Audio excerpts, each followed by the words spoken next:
Баршаңызға қайырлы күн. Бүгін жеміс пен кекстер дайындаймыз. Орташа тәтті, жұмсақ, өте керемет болып шығады. Сіздер де жасап көріңіздер. Басқа да түрлі жемістермен немесе жидектерді қосып жасасаңыз болады.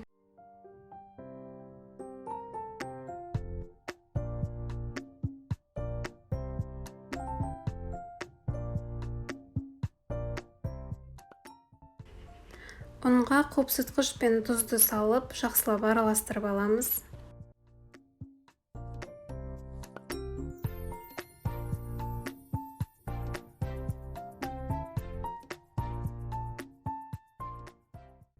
Қант, жұмыртқа және ванильный қантты қосып, әппақ болғанша миксерлеп аламыз.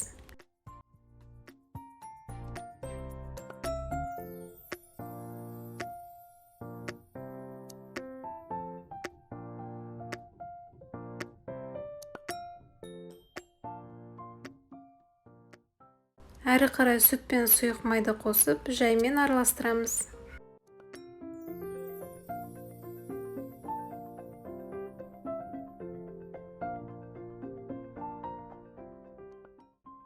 Ұнды 2 бөліп қосамыз. Дәл солай ақырын жаймен араластырамыз.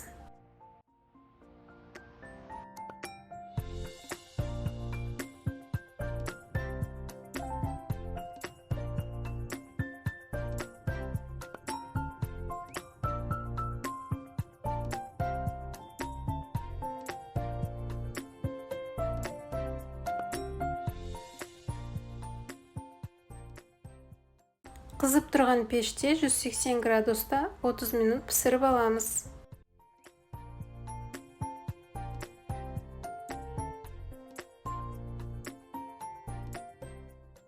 Кекстеріміз де дайын болды. Сіздер де жасап көріңіздер.